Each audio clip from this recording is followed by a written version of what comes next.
कैसे आपने ये जर्नी स्टार्ट की और अब आप वुमेन कैंडिडेट मास्टर अवार्ड तक पहुंच गई हैं?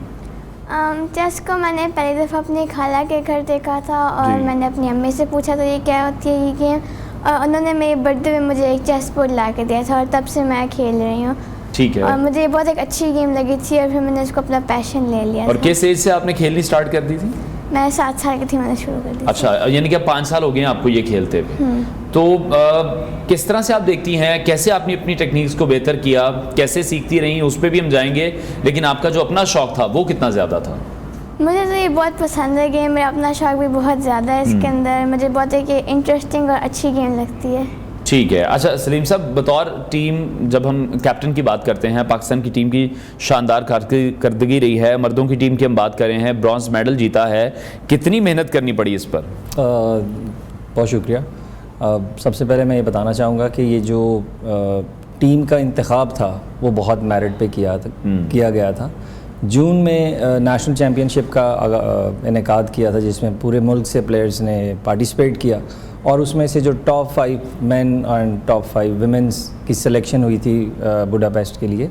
सो पहला जो मकसद था हमारा फेडरेशन का वो मेरिट था। तो मेरिट को लेते हुए जब हमने टॉप प्लेयर्स पाकिस्तान से सेलेक्ट किए तो परफॉर्मेंस हमारे सामने है, सबके सामने अल्हम्दुलिल्लाह। पाकिस्तान टीम ने ब्रॉन्ज मेडल विन किया, 2 इंटरनेशनल टाइटल्स विन किए। तो ये हमारी फेडरेशन की एक कामयाबी है और मेरिट को जिस तरह से हम लेकर के चल रहे हैं पिछले 2 सालों से। पाकिस्तान ने, जैसे आपने बताया कि आयत आसमी ने, बिल्कुल एक बड़ी कामयाबी है। 190 ममालिक वहाँ पर मौजूद थे, उनको बीट करना कोई छोटी बात नहीं है। आमिर साहब भी हमारे साथ मौजूद हैं। आमिर साहब, फीडे मास्टर हैं आप, सबसे पहले तो मैं चाहूँगा हमारी आसानी के लिए बता दीजिएगा फीडे क्या है? जी, वर्ल्ड चेस फेडरेशन ने कुछ टाइटल अलॉट किए हुए हैं। The highest title is grand master, उसके बाद इंटरनेशनल मास्टर और उसके बाद फीडे मास्टर होता है। ठीक है। इसके बाद नीचे लेवल पे कैंडिडेट मास्टर होता है जो हमारे 2 प्लेयर्स ने लिया इस दफ़ा, और उससे नीचे फिर नेशनल लेवल का नेशनल मास्टर होता है। तो ठीक है, आपका एक्सपीरियंस कैसा रहा, किन चैलेंजेस का सामना करना पड़ा? जी, ऑब्वियसली ये एक टफ इवेंट था, हमेशा से ये टफ रहा है। जो बेस्ट टीम्स होती हैं दुनिया में वही इसमें पार्टिसिपेट्स करती हैं और अल्हम्दुलिल्लाह कि हमने ब्रॉन्ज मेडल जीता और हमारे लिए हमेशा ये एक खुशी का लम्हा होता है कि हम अपने मुल्क के लिए कुछ कर सकें। इससे पहले भी हमारे प्लेयर्स ने कुछ इंडिविजुअली और टीम इवेंट्स में भी मेडल्स जीते हैं। तो ऑब्वियसली ये हमारे लिए एक बड़ा एजाज़ की बात थी और खुशी का लम्हा था कि हमने पाकिस्तान के लिए कोई मेडल्स जीता। ठीक है। अच्छा आयत, जैसे कि ब्रेन गेम है, बहुत ज़्यादा फोकस इसमें रहना पड़ता है, अगले की चाल भी आपने देखनी, मैंने तो इतनी नहीं खेली भी बट मैंने थोड़ी सी देखी ज़रूर हुई है।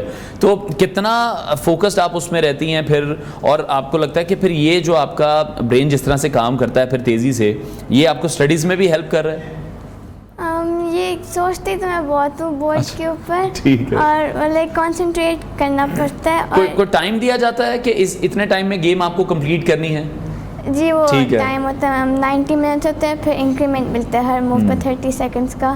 तो उस टाइम के अंदर हमने पूरी गेम को खेलना होता है और इस स्टडीज़ में ये हेल्प नहीं करता इतना ज़्यादा। ठीक है। और कैसा आपको लगता है जब भी आप बाहर कहीं खेलने जाती हैं, कैसा आपका पर्सनल एक्सपीरियंस कैसा रहा है? फैमिली में और किसी को ये गेम पसंद है? मेरी पूरी फैमिली खेलती है। पूरी फैमिली खेलती है? अच्छा, तो सबको हरा देती हैं या किसी से हारी भी हैं?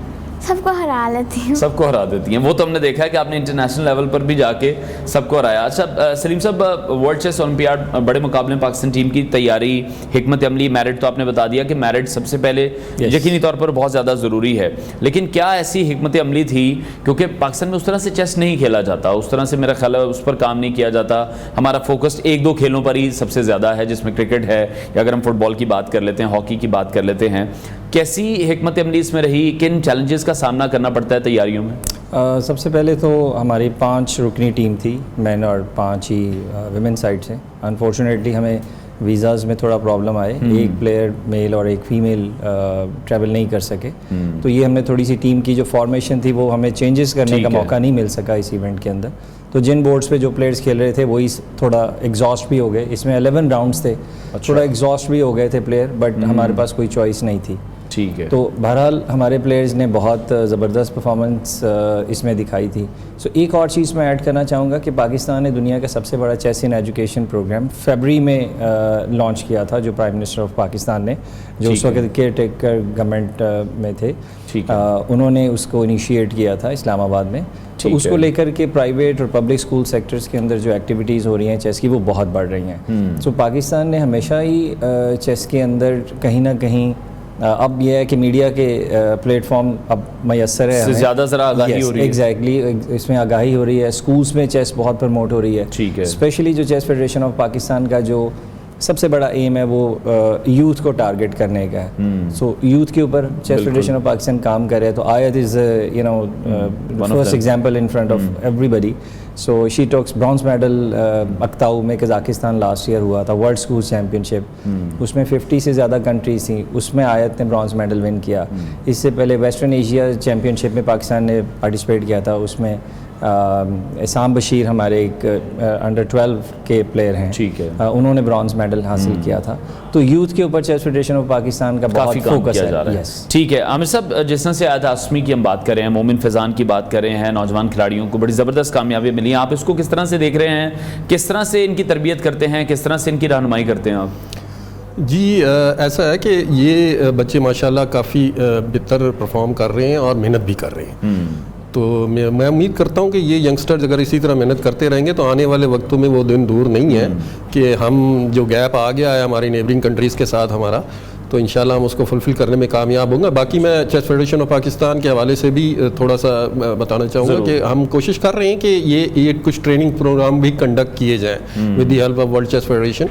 कुछ मास्टर ट्रेनर्स या ग्रैंड मास्टर्स को इन्वाइट किया जाए पाकिस्तान और इन बच्चों के साथ एंगेज किया जाए, और कुछ हम एक्सचेंज प्रोग्राम का भी बात हो रही है डिफरेंट कंट्रीज़ के साथ कि हमारे कुछ बच्चे जाके वहाँ पे ट्रेनिंग्स हासिल कर सकें। तो इंशाल्लाह ये ट्रेनिंग्स प्रोग्राम अगर जारी रहेंगे और इसमें सपोर्ट रहेगी गवर्नमेंट की भी, प्राइवेट सेक्टर की भी और स्पेशली मीडिया की, तो आपसे भी रिक्वेस्ट यही है कि आप जी हम तो कोशिश कर रहे हैं अवेयरनेस के हवाले से भी, और मैंने इसलिए स्पेसिफिकली सवाल पूछा सलीम साहब से भी कि कौन से ऐसे चैलेंजेस का सामना करना पड़ा। जैसे कि उन्होंने बताया कि हमारे मेन प्लेयर्स से उनकी वीज़ाज नहीं लग सके, तो हुकूमत को देखना है कि वीज़ाज क्यों नहीं लग सके। तो हम तो अवेयरनेस के लिए ही काम कर सकते हैं, लेकिन आप क्या देख रहे हैं कि इस तरह के जो इवेंट्स हैं, चैंपियनशिप्स हैं, ये पाकिस्तान में कितने अरसे बाद हो रही हैं? किसके ये चेस की? अभी तो खैर वो फ्रीक्वेंसी इतनी ज़्यादा नहीं है, but it has to be increase, मेरा मतलब 200 टाइम्स, मतलब इतना होना चाहिए इसको। लेकिन ये कि पहले से बेहतर है। जब से ये नई मैनेजमेंट ने अपना चार्ज संभाला है तो हम कह सकते हैं कि पहले से काफ़ी बेहतरी आई है, क्योंकि आप देखें ना कि पहले तो टीम्स कोई इतना ख़ास इंटरनेशनली ट्रैवल नहीं करती थी, लेकिन लास्ट 2 ईयर्स में ये एक पॉजिटिव साइड है कि पाकिस्तान की more than 20 teams international events में पार्टिसिपेट कर चुकी हैं, जो एक बहुत ही अच्छा साइन है। और नेक्स्ट फिर इंशाल्लाह हमारी एशियन यूथ चैम्पियनशिप हो रही है बैंकॉक में, इंशाल्लाह उसमें भी हमारी टीम पार्टिसिपेट करेगी। ठीक है आयत, बहुत सी ऐसी बच्चियां हैं छोटी आपकी तरह ही जो चेस खेलना चाहती हैं, उनके लिए आप क्या मशवरा देंगी? क्या कोई स्पेसिफिक डाइट लेनी पड़ती है अपने दिमाग को तेज़ काम करने के लिए? जैसे बचपन में हम सुनते आए कि जी बादाम खाएंगे तो याददाश्त बड़ी तेज़ हो जाएगी, इसमें क्या करना क्या पड़ता है? या फिर आपको लगता है कि ये सिर्फ पैशन के साथ ही है, या कोई इंसान, मेरे जैसा इंसान, वो सीख भी सकता है या नहीं? हर बंदा सीख सकता है, बस मेहनत करनी होती है, मतलब कि आपको इंटरेस्ट होना चाहिए आपका गेम के अंदर, और फिर मेहनत करनी होती है, फिर आपको कुछ भी